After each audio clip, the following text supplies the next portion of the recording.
Hello नमस्कार साथियों, स्वागत है आप सभी का आपके अपने चैनल नॉलेज मंत्रा के ऑनलाइन प्लेटफॉर्म पर। उम्मीद करती हूँ आप सब बहुत अच्छे होंगे और आपकी स्टडी भी कंटिन्यू होगी। तो चलिए, लास्ट डे हमने आपसे चर्चा किया हुआ था शेरशाह सूरी की भू राजस्व व्यवस्था के बारे में चर्चा किया हुआ था और भू राजस्व से संबंधित कई सारी चीज़ें हमने आपसे डिस्कस किया हुआ था। अगर आपको जानना है, इससे संबंधित जानकारी करनी है तो आप लास्ट वीडियो सारा जाकर के देख लेंगे तो आपको सारी चीज़ें क्लियर हो जाएंगी। ओके, तो चलिए हम अपने टॉपिक की ओर चल रहे हैं। आज का हमारा टॉपिक क्या है?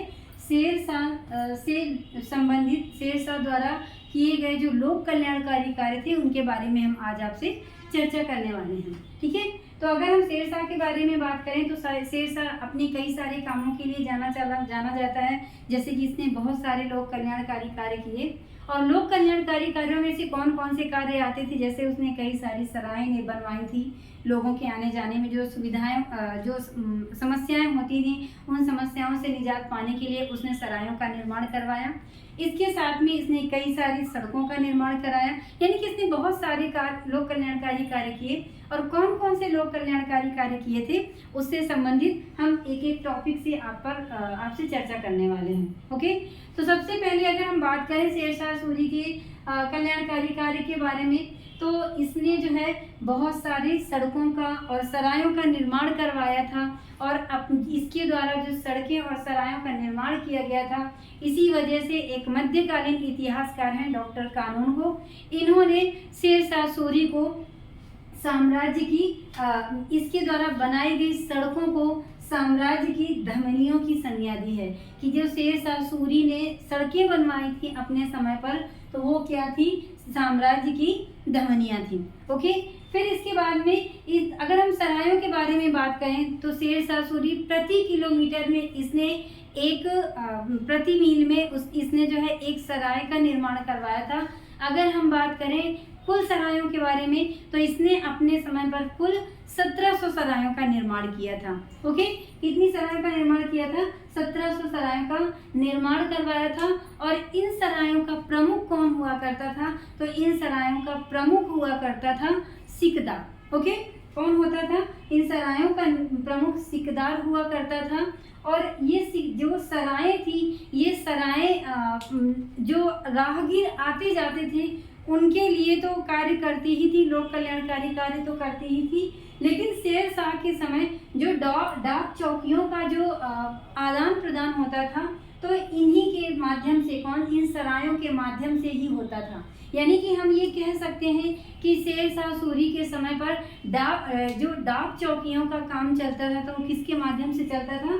इन सरायों के माध्यम से चलता था। ओके, इन्हीं सरायों, तो ये क्या थी?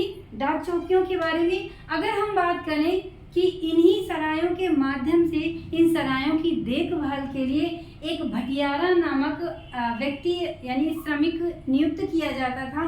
और ये भटियारा नामक श्रमिक जो है इन सरायों की देखभाल करता था, वहाँ से संबंधित साफ सफाई से संबंधित सारे कार्य देखता था।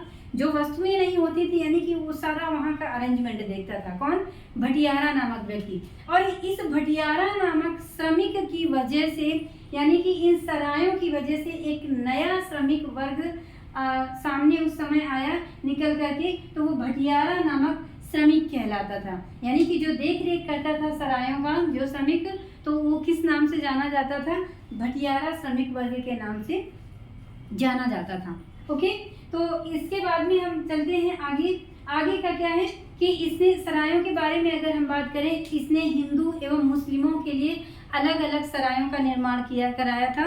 अलग अलग सरायों का निर्माण क्यों करवाया था? क्योंकि हिंदू और मुस्लिम दोनों की सोच अलग होती है, तो किसी तरीके का डिस्प्यूट ना होने पाए, इसलिए इसने अलग अलग सरायों का निर्माण करवाया। इसके साथ साथ में इसने आदेश दे रखा था कि जो भी व्यक्ति इन सरायों में जाता है उन व्यक्तियों को जो है उसके पद और प्रतिष्ठा के अकॉर्डिंग उसे जो है सारी सुविधाएं प्रदान की जाए। ये आदेश दिया हुआ था किसने?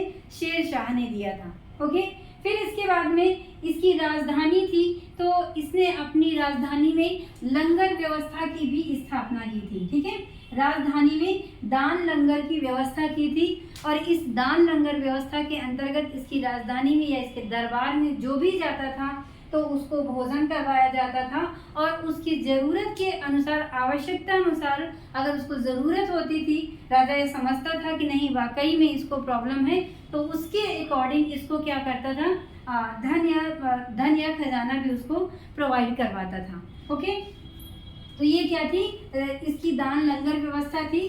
फिर इसने जो है अपने राज्य में जो है औषधालय का निर्माण करवाया हुआ था, और इन औषधालय में मनुष्य व पशुओं की देख रेख की जाती थी, यानी उनकी चिकित्सा की जाती थी। ठीक है, तो आपके लिए ये जानना बहुत इंपॉर्टेंट है, मैं बार बार बोली ये बहुत इंपॉर्टेंट है। आपसे पूछेगा मध्यकालीन कौन सा ऐसा शासक था जिसने मनुष्य एवं पशुओं की चिकित्सा के लिए औषधालय की स्थापना किया था, तो कौन था, शेरशाह सूरी था। अब आपकी बारी है, मैं आपसे क्वेश्चन पूछती हूँ कि आप अगर लगातार हमसे जुड़े हुए हैं, तो प्राचीन काल में ऐसा कौन सा शासक था जिसने मनुष्यों एवं पशुओं के लिए चिकित्सा उपलब्ध जो है औषधालय उपलब्ध करवाए थे, यानी कि इन औषधालयों में मनुष्य एवं पशुओं दोनों की चिकित्सा होती थी। तो आपको कमेंट बॉक्स में कमेंट करना है, इसका आंसर देना है कि ऐसा कौन सा शासक था जिसने प्राचीन काल में जिसने मनुष्य एवं पशुओं की दोनों की चिकित्सा हेतु औषधालय का निर्माण करवाया था। इसके साथ साथ में तीसरा इसका लोक कल्याणी कार्य आता है कि इसने दरिद्रों एवं अपाहिजों का एक रजिस्टर तैयार करवाया था, और इन लोगों को जो है गुजारा भत्ता भी इसने क्या किया, प्रदान किया। ओके, किसके लिए, अपाहिजों एवं दरिद्रों के लिए इसने क्या किया था, गुजारा भत्ता भी प्रदान किया था। और चौथा और सबसे महत्वपूर्ण कार्य क्या था कि इसने 4 प्रमुख सड़कों का निर्माण कराया था। वो 4 प्रमुख सड़कें कौन कौन सी थी, पहला था लाहौर से सोनार गांव, इसको ये कितनी दूरी तक था, ये 1500 कोस तक इसने लाहौर से सोनार गांव तक की सड़क का निर्माण करवाया हुआ था, और इसी सड़क को सड़क ए आजम के नाम से जानते हैं। ओके, आई होप आप सब समझ गए होंगे। इसके बाद में दूसरी सड़क थी आगरा से बुरहानपुर तक, आगरा से बुरहानपुर तक थी, और तीसरी थी आगरा से जोधपुर और जोधपुर से चित्तौड़, ये तीसरी रोड थी। इसके बाद में चौथी सड़क थी क्या, मुल्तान से लाहौर। तो इस तरह ये चारों सड़कें थी जो कि इन अपने सड़कों के निर्माण की वजह से शेरशाह को बहुत प्रसिद्धि मिली, और इसने बहुत बेहतर तरीके से सारी व्यवस्थाएं भी करवाई थी, यानी कि ये जो सड़क बनवाई थी इन्हीं सड़कों के किनारे किनारे इसने सरायों का निर्माण करवाया था। ओके, अब हम बात करें कि इसने अपने समय पर सीमा शुल्क भी निर्धारित किया था। सीमा शुल्क इसने कितने निर्धारित किया था, ये 2.5% निर्धारित किया था। ये जो 2.5% सीमा शुल्क निर्धारित किया था, ये बंगाल से सिंधु तट तक, जो सिंधु तट पड़ते थे, सिंधु तट तक जो भी वो पड़ते थे, तो यहाँ पर इसने 2.5% जो है कर वसूल किया। एक इतिहासकार है कौन, डॉक्टर कानूनगो।